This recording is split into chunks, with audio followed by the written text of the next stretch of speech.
Discover the incredible truth, the hidden billionaire behind the poor bricklayer's life change. Joe rose with the sun, his body heavy with the weight of another day. The world outside was still wrapped in darkness as he quietly recited a prayer for Lucy and their 2 children. The creak of the floorboards, a reminder of the life they built together, struck a chord deep within him. His hands were calloused and cracked, testaments to a lifetime spent laboring to create a secure home in this modest Buffalo neighborhood. Each brick he laid didn't just form walls, it molded hopes and dreams, something he felt he was slowly losing. But the ever-looming financial strain clawed at him, whispering doubts and fears in the quiet hours of the night. It gnawed at his pride as bills stacked higher and higher, the pressure squeezing his heart tighter with each ominous letter that arrived. He did his best to keep the house afloat, but every day was a battle against the tide of hardship. The community stood resilient and tight-knit, sharing both joy and sorrows, yet Joe felt increasingly isolated beneath the weight of his silence. Meanwhile, just streets away, Mr. Greene, a former soldier turned entrepreneur, successfully navigated the world that seemed so far removed from Joe's turbulent reality. Behind the sharp suits and boardroom meetings lay a man haunted by the ghosts of his past. Mr. Greene, who grew up in a life not so different from Joe's, chose to uplift those struggling as he once had. His heart bore empathy, a shield against the memories of war, and he found purpose in breaking down the very walls Joe sensed were fortifying between them. Then came the day everything changed. Lucy fell ill, and suddenly life flipped on its axis. The local community, recognizing the gravity of the situation, began rallying around Joe. Casseroles filled his fridge, neighbors volunteered to babysit, and offers of financial aid poured in, but that pride loomed larger than their goodwill. "I can't," he muttered through clenched teeth, forcing a smile even as it shattered inside him. What kind of man couldn't he provide for his wife when she most needed him? As night descended, that relief began to feel like a phantom. Groceries appeared on his stoop, bills dimmed under silent shadows. A mysterious benefactor was at work. Who would do this? Gratitude warred with guilt in Joe's heart, but he wrestled against it. Just when things seemed unbearable, the roots of community were deep and strong. Yet, he couldn't shake off the feeling of shame lurking in every corner. Then came the day Joe discovered the truth. In an unexpected twist, he learned that Mr. Greene had been the guardian angel behind his newfound relief. Shockwaves crashed through him as he faced his biases, a man of means exercising kindness. Could a wealthy stranger really understand? Tension radiated through the air as Joe resolved to confront Greene at the upcoming community meeting. Before we continue, I need to let you know about something important that's happening. YouTube has been making changes to the system and many people are losing notifications from channels they follow. If you're enjoying the content, hit that bell and mark all notifications so you don't miss the next videos. And if you can drop a like, it really helps me with reach. Seriously, it makes a difference. Oh, let me know in the comments where you're watching from. I'm always curious to know who's on the other side of the screen. Now let's continue. As the townsfolk filled the room, their murmurs drowned out by the rhythm of his racing heart, Joe took the stage, resolute yet trembling. Would he risk losing his dignity while yearning for something he never thought he'd need? What if uncovering Mr. Greene's truth could turn everything he believed upside down? The crowd awaited his words, and Joe stood on the precipice, poised to challenge the very notions that had both divided and defined them. Joe felt the weight of every pair of eyes in the community hall. The air was thick, tension weaving through the room like the threads of a well-worn tapestry. He inhaled deeply, his chest rising and falling amid the whispers and hushed conversations filling the space. He could see Mr. Greene sitting at the front, a poised figure with an expression harder to read than the man's stark-lined suits. "Ladies and gentlemen," Joe's voice quaked. "I stand before you today not just as a neighbor, but as a father and a husband who has felt the sheer strain of desperation." The moment felt suspended, his vulnerability laid bare before the people he had known for years. "I didn't choose to be in this position. Every day, I wrestle with pride, the kind that makes you feel like the ground beneath you is closing in." He paused, searching their faces. "And here we are, some of you have lifted my family up when I couldn't." The murmurs grew softer, the energy within the room fizzling down to attentive silence. Joe's gaze locked onto Mr. Greene's, sparks of confusion igniting within him. Was this man truly the source of all his recent aid? Then there's Mr. Greene. Amid my struggles, he made it possible for me to keep my family afloat. Joe swallowed hard, feeling a wave of frustration crashing over him. But why? Why did you choose to help someone like me? With that question piercing the air, the weight of it bore down on him, as if he were stepping into the depths of a cold lake, not knowing how deep it would take him. Mr. Greene shifted slightly in his seat, eyes glinting with an unspoken story. Joe, he began, his voice steady yet laced with emotion. I grew up in a similar neighborhood. From where I stood, I know the struggle. I chose to help because he hesitated, as if the words caught in his throat. Because I wanted to fight against the silence that holds us all back. A collective breath ran through the hall, punctuating the tension. Joe's heart thundered. The millionaire wasn't just a distant figure, he was a man wrestling with his own scars. The realization hit like an unexpected surge of warmth. Could this be the connection Joe desperately sought? Listen, Mr. Greene continued, I gave because I've walked that road. And I know that we can't do this alone. His eyes scanned the crowd, landing on each familiar face. What I did was an offer of support, not a reflection of my wealth. Anyone here can stand up, offer help. It's about community. A thunderous applause erupted, and it caught Joe off guard. Emotion swelled, a mix of gratitude, anger, and guilt swirling within him. There was a newfound understanding in the air, a shared acknowledgement of their struggles and perhaps, a thread of hope. But Joe's heart sank. What did it mean to him? How far was he willing to step into those shadows of pride? Was he ready to accept this support? As he crossed the room, the stage was no longer just a platform for his words, it became the precipice for his own transformation. Mr. Greene, I can't keep taking without giving back, he declared, surprising even himself with his intensity. If you understand struggle, let us create something together. We can lift each other up. The crowd fell silent again, eyes flickering between the two men who stood divided only by their fears. Would Greene accept the challenge? The moment hung heavy with promise, a fissure of potential that could reshape not just Joe's future but the entire community. Whatever happened next could carve a new path forward or send them down a nightmarish spiral of misunderstanding. But just as it seemed everything would change, a loud crash interrupted the moment, sending everyone reeling. What lay beyond that sound? Joe flinched at the sound, a shattering of glass echoing through the hall, piercing the charged atmosphere. People gasped, instinctively stepping back, eyes wide with shock and confusion. What was that? Someone whispered. In an instant, the focus shifted from the tense exchange between Joe and Mr. Greene to the source of the noise, a window that had just been smashed. Outside, a crowd had gathered, faces contorted between concern and excitement. Joe's heart raced as he instinctively moved toward the door. He had to see what was happening. As Joe stepped outside, the chilly air slapped against his skin, a stark contrast to the warmth of the hall. He squinted, trying to make sense of the scene. A group of teenagers moved hurriedly away from the once shattered window, their laughter ringing in the air even as panic gripped the residents around him. Hey! Stop right there! Joe shouted, his voice cutting through the mingled tension and fear in the air. He didn't know why he felt compelled to confront them, but he couldn't stand idle while his community crumbled metaphorically and now, literally. The boys paused, glancing back but didn't stop. An adrenaline surge propelled Joe forward, and suddenly he was running, each step a desperate attempt to bridge the gap between them. Why are you doing this? He panted, finally catching up. He could see the fear dancing in their eyes, and in that moment, everything shifted. These weren't troublemakers, just kids acting out from the frustration that echoed through the streets of their town. One of the boys, a scrawny kid with wild hair, stopped. You wouldn't understand, he shot back. What do you know about being trapped in a dead end? Joe's breath caught in his throat. A flash of his own struggles consumed him, the feeling of suffocation when bills piled up, the shame of not being able to provide what his family needed, the isolation of his pride.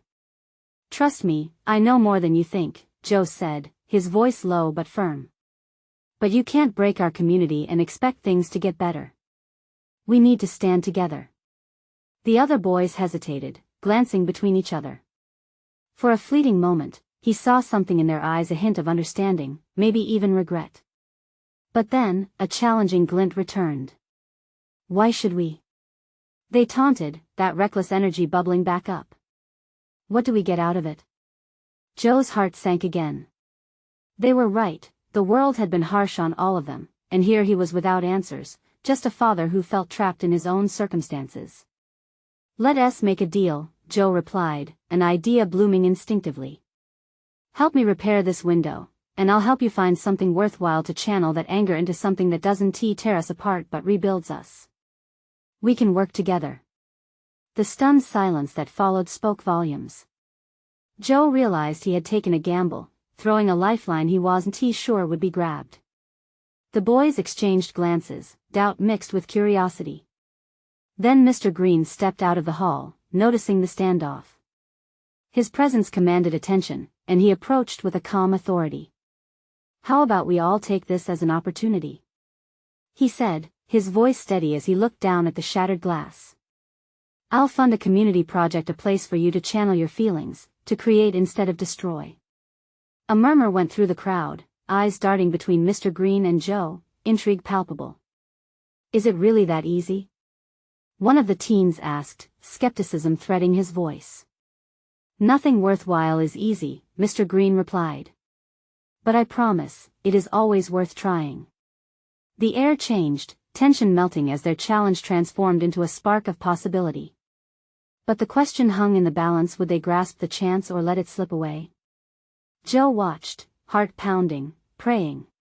Would they take steps toward healing, or was this just another fleeting moment of hope destined to collapse? But before anyone could respond, the distant sound of sirens grew louder, and he felt that nagging sense of dread creep back in. What else was coming to shatter this fragile peace? The sirens echoed, creating a dissonant backdrop of urgency that hung in the air like a thundercloud. Joe's heart sank deeper as he glanced over his shoulder, knowing they could do little in the face of authority. But a momentary courage flickered within him. He stood, ready to face whatever was coming, even as the crowd stirred with anxious whispers. Let us go. One of the boys urged, fear painting his voice. They turned to run again, but Joe knew he couldn't let them slip away, not when it felt like hope was trying to take root. Wait! He called out, his voice cracking slightly. What if we're all in this together? The police want to help us fix what's broken in our community. Mr. Greene stepped closer, his eyes scanning the crowd, absorbing the tension like a sponge. Listen, all of you, he said, projecting a calm that seemed to settle the onlookers. This isn't a crime. This is an opportunity to show the community that we can rise above this chaos. As the sirens drew nearer, reminding them of the clock ticking down, Joe felt something shifting among the boys. A flicker of consideration passed through the wild-haired kid. You really think that we could make something better? He asked, his bravado wavering. I know we can, Joe replied, the words catching fire in his chest. If we can fix this window together, we can fix something much bigger. It starts here. He gestured at the falling glass, a metaphor for everything shattering around them.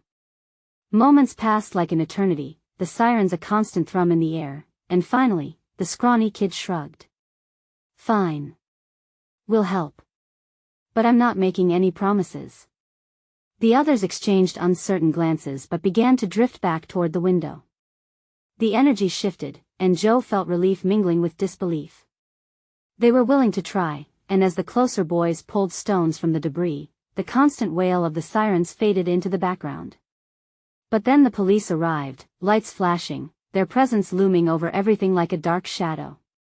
Officers stepped out, eyes assessing the scene, and Joe felt a swift kick of dread in his stomach. They're gonna shut this down, he thought, watching the officers stride towards him. The crowd had dispersed further now, some moving to back away, others leaning in to catch every word. An officer approached and met Joe's gaze. What is going on here? His tone was sharp, demanding. Joe took a deep breath. We're just trying to fix a window. trying to come together rather than fall apart. But the officer's frown deepened, skepticism etched on his face. And that's what you call a constructive approach? Just as Joe began to speak again, the wild-haired boy stepped forward, defiance in his posture. We're trying to make it better. We don't want to destroy anything, we want to create. Joe's heart raced. This was unexpected. In a moment, the dynamics shifted again. The officer blinked, perhaps surprised by the sudden stand of the teenagers who typically evoke trouble. That energy now turned toward construction. Whatever you intend to do, it better be legal, the officer warned, tension still coiling around them. And it better not disrupt the peace. Joe felt adrenaline surge through him, sensing they were standing on the edge of something significant. We just need a chance, he said, conviction filling his voice. If we screw up, then we'll take responsibility. But let us try to build something worthwhile. The officer hesitated, glancing back at his team, their uncertain expressions still lingering in the air. A deep silence enveloped them for a moment, a crossroads, a moment full of potential hanging by a thread. Would they be allowed to take that chance, or was this yet another flicker of hope destined to drown in the mundane reality of despair? The air hung heavy with anticipation as the police officer weighed Joe's words. Time felt suspended, as if the world had shrunk to this moment. Joe's pulse quickened, he wasn't sure how this standoff would end. The weight of responsibility pressed down on him. He was just a kid, standing in a tattered t-shirt, heart racing, yet somehow in that chaos, there was clarity. The officer's brow furrowed deeper. You're asking for a chance to fix all of this, he said slowly, voice contemplative. Why should I believe you? What evidence do you have that this isn't just another act of defiance? The wild-haired boy stepped in closer, voice shaking but resolute. Because we're tired of feeling like we don't belong. We can't just let everything fall apart. We need something good to rise from the ashes. His eyes glimmered with a mix of anger and hope. Joe threw in, it's about more than the window. It's about us, our neighborhood. I know it sounds crazy, but what if we reach out to the community? If we work together? We can create something amazing.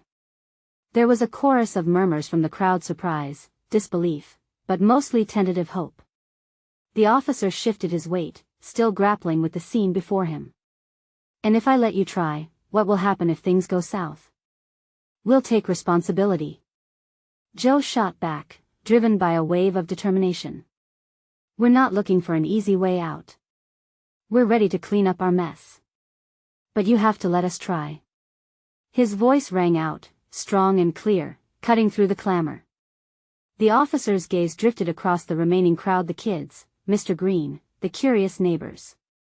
There was something different in the air. A unity that hadn't existed moments before. Slowly but firmly, he nodded. All right, but I'm going to expect you all to be smart about this. Don't make me regret this decision. A collective sigh swept through the group, relief unfurling like the dawn. Joe's heart soared. This was the moment they had fought for, the call to unite behind a purpose. As the officers began to step back, reassessing the situation, Joe looked around. The wild-haired boy was grinning, and slowly others broke into small smiles too. They could feel the energy shift, the impossible now tangible. It ignited a fire, a commitment, a bond they hadn't shared just moments before. Let us get to work then. Mr. Greene called out, and the crowd seemed to awaken. They didn't have a plan yet, but they had a spirit, one that couldn't be broken by a single broken window. The boys began strategizing, discussing materials, setting a timeline, and who would call local businesses for help. Joe felt overwhelmed but overjoyed. They were heading into uncharted waters, floating on a newfound unity, one that felt like wings unfurling. But just as they began to gather supplies, a sharp shout rang out. Someone had spotted a familiar face, the very person who had sowed division in their community. A chill swept through the crowd as they recognized the looming figure of Tony Chester, a local developer infamous for tearing neighborhoods apart for profit. Joe felt the hair on his arms stand up. Tony's presence felt like a storm cloud ready to unleash its fury. Would their moment of hope be crushed yet again? The stakes were rising, and the path ahead looked perilous. As fear settled back into the group, Joe's mind raced. They had come so far, but now they faced a true challenge, one that could shake their resolve. What was Tony going to do, and how could they protect what they were just beginning to build? Joe's heart sank when he saw Tony Chester striding forward, a predator in a world that felt fragile and newly minted. The crowd shifted uneasily, faces paling as the notorious developer approached. The thrill of newfound hope now collided with a wave of anxiety. "What's this, then?" Tony called out, his voice dripping with sarcasm. "A meeting of the Misfit Brigade? I'm surprised you lot didn't destroy my office next." His mocking tone sent ripples of discomfort through the group, and even the wild-haired boy faltered. "Leave us alone, Tony," Joe shouted, stepping forward, surprising himself with the boldness in his voice. "We're trying to build something here." Tony laughed, a low, menacing sound that made Joe wince. "Build? You think you can build anything worthwhile? This neighborhood is a wasteland, and you kids are just trying to ignore it. You're wasting your time." But his words struck a nerve, igniting anger in the crowd. One of the girls, a fierce defender of their dreams, shouted, "You don't understand what we can create. We have each other." Joe's pulse raced. That was it. They weren't just trying to fix a window or a few shattered dreams, they were lighting a spark. He remembered what Mr. Greene had said about community spirit, about how those ashes could give way to something better. "You don't get how strong we are together," Joe said, louder now, unrelenting.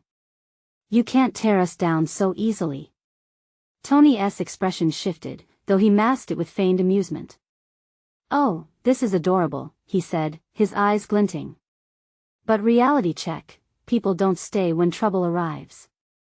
And trouble always arrives." He gestured toward the window they had broken. "You'll find it all crumbles back to dust. This place always has, and it always will." The crowd was tense, and in that moment, uncertainty loitered dangerously close. Did Tony's words hold truth? Joe caught a glance from Mr. Greene, who seemed to share his worry. "We have to get out of here," the old man muttered under his breath, but Joe shook his head. He took a deep breath, feeling the pressure radiate from the people forming a silent wall of support behind him. "You think we'll run? You're wrong. We live here. This is our home," he declared fiercely. Joe scanned the crowd for encouragement. The wild-haired boy who had stood beside him, now nodding in agreement, and others began to voice their support too. "We refuse to be afraid," another girl shouted, raising her fist. Suddenly, a light bulb flickered in Joe's mind. What if they confronted Tony directly? They had the community, a collective voice ringing louder than the whispers of doubt. "What if you worked with us instead?" Joe called out, challenging the developer. The crowd gasped as they processed the unexpected proposal. Tony paused, confusion crossing his features, and then he chuckled. "You want my help? What can a bunch of kids like you possibly offer me?" "The chance to be part of something real," Joe responded, voice steady now. "This neighborhood is at a turning point. And you could be part of the change, too. A real legacy." The murmurs of the crowd grew more buoyant, excitement blooming among their ranks. Tony seemed to weigh Joe's words, a flicker of interest breaking through his brash facade. But just as hope began to sparkle again, Tony's expression hardened. "People like me don't change," he replied sharply. "You think if I could do something good, I would have waited until now to help? If you think I'm here to hold your little hands, you really don't understand the game." Joe's heart sank. Was this all in vain? Yet in that tense moment, a thought struck him. Maybe it's not too late for you, either. The silence lingered like a tightrope, and Joe wondered, had he gone too far, or was this the moment that could turn the tide? As the group stood frozen, Joe realized that Tony's choice would either stifle their hopes or breathe life into them. But would the developer choose to see the potential within them? The stakes had never felt higher, and now, the real battle to protect their future was just beginning. What would Tony's response be? The air was thick with tension as Tony Chester stared down Joe, a mix of contempt and curiosity in his eyes. The crowd held its collective breath. No one dared to speak. They hung on to the moment, torn between hope and despair. This was the clash they had been waiting for, a chance to fight back against the inevitable. "I don't need your charity project to save me," Tony sneered, his jaw tightening. "You think you're on some noble quest? It's naive, really. I'll tell you what the world is like. It's a dog-eat-dog game out there." "Yes, it is," shouted one of the boys at the back, his voice shaky but rising in conviction. "But we're not dogs. We're part of this community. We're tired of being preyed upon." The ripple of support surged through the crowd, and Joe felt it like a pulse, a living energy pushing him forward. He stepped closer to Tony, refusing to back down. "You're right, this isn't easy. But you're wrong about us thinking we can sit back and let life happen. We're refusing to be victims anymore." A flicker of something, could it be respect? Crossed Tony's face, but he quickly masked it with mockery. "So tell me, what will you do? Collect abandoned paint cans and create a mural? Maybe plant a few flowers? That'll fix everything, huh?" "Maybe not," Joe said, "but we can start small. Change happens piece by piece. Even if you don't believe in us, can't you see the eyes of these kids?" He gestured at the crowd, some of whom nodded, their determination shining through their fear. "We can show you what this place can become." Tony's laughter rang out, harsh and grating, but it didn't drown out their voices. "You've got guts, kid. I'll give you that. But guts won't stop the bulldozers." And just like that, the thin veil of hope began to feel heavy again. Joe's heart raced. The weight of doubt threatened to crush the possibility he had just ignited. But a stubborn flame glimmered in him. "What if we don't want you to sell us out? What if we want to partner with you to create something sustainable?" For the first time, Tony looked taken aback. "Sustainable? You think that sounds nice on paper, but nobody cares about that when there's money to be made." "Then why not care?" Joe countered, drawing in a breath. "What's more meaningful? A short-term profit or a legacy of change?" Tony shifted uneasily. A flicker of hesitation crossed his face, and for a brief moment, Joe caught at a small crack in the armor. The crowd saw it too. Whispers of possibility filled the space between them, and they leaned in closer, as if wishing their combined hope could sway the man before them. "You're asking for my help? My influence?" Tony finally said, the bite gone from his voice. "And what makes you think I do want that?" "Because, Tony," Joe said firmly, "it's not too late for you, either. Not yet." He could feel the eyes of his friends on him, the old man Mr. Greene stepping a bit closer, as though hoping his presence could somehow tip the scales. Everyone was watching this dance of power, waiting for it to either break apart under pressure or spark into something more. Tony's eyes narrowed as he considered Joe's words. A hint of indecision flitted across his face again, and for a brief moment, the hardened developer looked less like a predator and more like a man uncertain about which path to take. A chance was in the air, and it felt electric. But before Joe could push any further, Tony's phone buzzed loudly, abruptly shattering the moment. He glanced at it, irritation surfacing as he saw the name on the screen. "Damn it," he muttered under his breath, eyes flicking back to the group with an urgency. "I've got to handle this." Joe's heart dropped as Tony turned to leave, gliding through the crowd that felt like a breathing tapestry of dreams. "But remember this," Tony called over his shoulder. "You've got a steep hill to climb. Don't expect me to make it easy." As he walked away, Joe's pulse raced again, not with fear but with a renewed sense of purpose. Somewhere in all the chaos, there was hope. But would Tony ever really consider their vision? Could they overcome obstacles they hadn't even seen yet? The groundwork had been laid, but the battle to claim their future was far from over. Joe could feel a storm brewing on the horizon. What would their next move be? Would they stand united, forging ahead into the unknown? Or would the weight of doubt bury them once and for all? The answers remained locked in the uncertain winds ahead. The day felt heavier than usual, the clouds overhead thick and gray, as if echoing the weight of uncertainty that hung in the air. Joe stood there, his hands clenched by his sides, watching Tony disappear into the distance. The crowd, once vibrant with hope, began to disperse, their faces a mix of disappointment and fatigue. "Joe!" A voice called out, cutting through the murmur of shuffling feet. It was Sam, one of his closest friends, his brow furrowed with concern. "You all right, man?"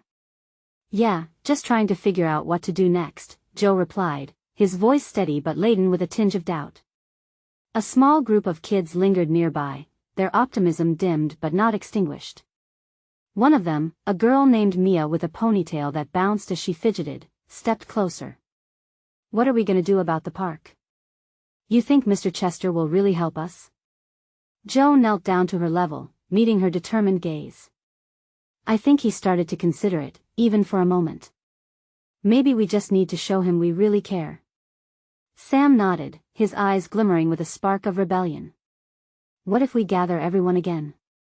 We can brainstorm ideas on how to improve the neighborhood. If we present something concrete, maybe he'll listen." "Definitely." Joe felt a swell of urgency. "We can put together a community plan, a real vision of what this place can become." Excitement surged as they began tossing around ideas. This park could be a community garden, a place for gathering. They could build that mural, not just as a decoration, but as a statement. As they spoke, a chorus of passion rose from the kids. They had nothing to lose and everything to gain. Hours later, the sun set behind them, casting an orange glow over the dilapidated playground. It felt like a different world.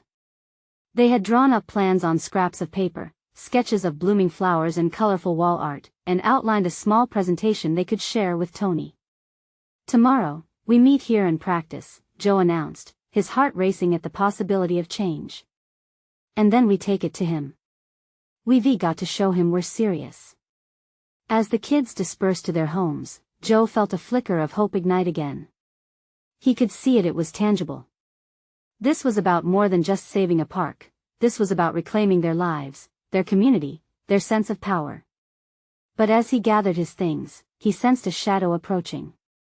It was Mr. Greene, the wise elder who had seen countless seasons change in this neighborhood. "You did well today, Joe," he said softly, his voice like gravel. "But be careful. Tony's not to be underestimated." Joe's stomach tightened. "I know, Mr. Greene.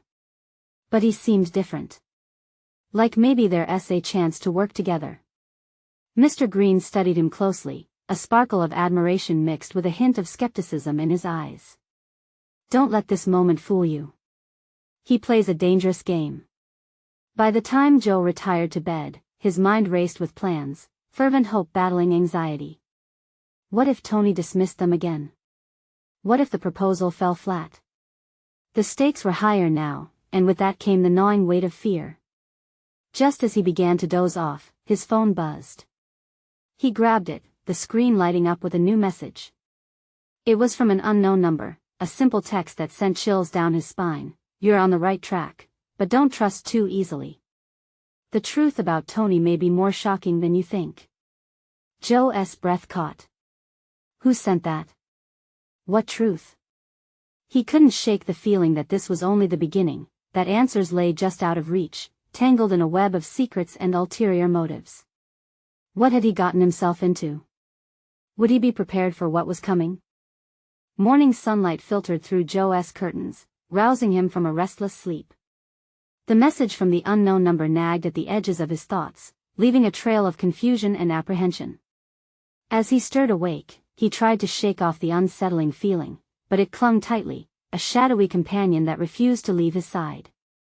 He dressed quickly, the excitement of the day ahead battling with the weight of uncertainty. Sam was already waiting outside, bouncing on his toes, fueled by the enthusiasm of youth. "Joe. We're gonna make this happen today," he exclaimed, his smile wide and infectious. "Yeah," Joe replied, trying to project confidence. "Let us just focus on the plan." They gathered at the torn-up playground, others arriving with bright eyes and sketchbooks in hand. Mia was there too, her ponytail swinging as she skipped over, clutching a handful of colored markers. The energy hummed, vibrant and alive, a stark contrast to the worries lurking in Joe's mind. "Okay, let us run through this," Joe suggested, as they formed a loose circle on the grass. He felt the weight of leadership settle on his shoulders, a role he hadn't anticipated but now embraced with determination. They practiced their presentation, each kid taking turns to share their ideas, their voices strong and clear. Joe's heart swelled as Mia outlined the community garden concept, her hands animated in the air. They turned it into a story, a vision that held hope and promise, and in those moments, even Joe started to forget the nagging doubts. But as he closed his eyes, envisioning the beauty they could create, the message flashed through his mind like a warning sign. Who was behind that text? What truth did Tony hide? When it was Joe's turn, he took a deep breath, trying to channel the hope radiating from his friends. "We believe this park can become a vibrant space for everyone," he stated firmly, glancing around at their eager faces. "If we work together, if we really show Mr. Chester what this place can be, he has to listen." "Right," Sam echoed, his spirit contagious. "It's not just about the park. It's about us. It's about community." As they wrapped up the rehearsal, a sense of camaraderie enveloped them, a bond forged in shared dreams and aspirations. But as the clock ticked down to their meeting with Tony, Joe felt an unsettling twinge in his gut. "This is it," he muttered to himself, glancing at the kids who believed so wholeheartedly in this endeavor. With them, he felt he could conquer the world, but in the pit of his stomach, doubt whispered tales of failure. Arriving at the community center, a wave of nerves washed over him. They awaited Tony's arrival, the heaviness of the moment thick in the air, but there was little time to ruminate. The door opened, and Tony stepped in, confidence radiating from him, but it was also a mask one Joe sensed held secrets. "Ready for this?" Sam nudged, his voice barely a whisper. Joe nodded, but doubt clawed at him. The boys stepped forward, and as they began their pitch, the words flowed. They painted a picture of all the possibilities, of how the neighborhood could flourish and thrive, and the children's enthusiasm was electric. Joe could see it in Tony's face, interest flickering behind his cool demeanor. But just when Joe thought they were making headway, the smile slipped from Tony's lips. Very nice, but his heart raced. What would Tony say? What direction would this go? As Joe readied himself for whatever rejection was coming, a familiar buzz broke through his thoughts. Another text, another mystery. This time it read, "The truth about Tony will change everything. Keep your eyes open." Panic pulsed in Joe's chest. Was Tony hiding something? Would uncovering it help their cause, or jeopardize everything? The words hung in the air as everything seemed to stand still. Would the truth push them forward or tear them apart? And why did Joe feel like he was standing on the edge of a cliff, about to plunge into the unknown? The moment of truth was upon him, and he was not sure he was ready for what lay beneath the surface. The moment weighed heavily in the air as Joe stood before Tony, the echoes of the children's hope swirling around him like a summer breeze. The fluorescent lights flickered above, casting harsh shadows that danced across their determined faces. Joe felt the pulse of energy in the room, a shared dream that suddenly felt achingly fragile. "We believe this community can change," Joe declared, his voice strong despite the uncertainty that gnawed at him. "But we need your help to make it happen." Tony leaned back, crossing his arms, his expression inscrutable. "Looks good on paper, kid. But real change takes more than a few drawings and hopeful words." A lump formed in Joe's throat. "We're ready to roll up our sleeves and work. We can show you just how powerful this community can be. We can turn this park into a hub for all art, gardens, laughter." The kids chimed in, their voices overlapping, reinforcing each other's dreams. "We'll have sports leagues. And community events. We'll even hold art classes." Tony's eyes narrowed, narrowing the focus to Joe, who felt the weight of his gaze pierce through him. "All good ideas. But tell me, what's the catch? What are you really offering me? Saying nothing would betray the hard work they had put in, but revealing too much risked losing ground. After a moment's pause, Joe replied, a chance to leave a legacy. The relationship you build with us could change the narrative of this neighborhood, a new beginning. Tony arched an eyebrow, skepticism coloring his features. Is that what's really in it for me? Or for you? A wave of vulnerability washed over Joe, but he held firm. It can't just be for you, Tony. It'll be for all of us. You can help us overcome this cycle of despair. You could be the catalyst for the real change we desperately need. A flicker of conflict flashed across Tony's face, and for a moment, Joe saw a glimpse of the man beyond the developer, perhaps someone who had once nurtured dreams of his own, now buried beneath ambition and greed. But just as Joe thought he could connect with that vulnerability, the tension snapped back, hardening Tony's resolve. That's all well and good, but being tied to a community doesn't pay the bills. You think the town cares about your visions?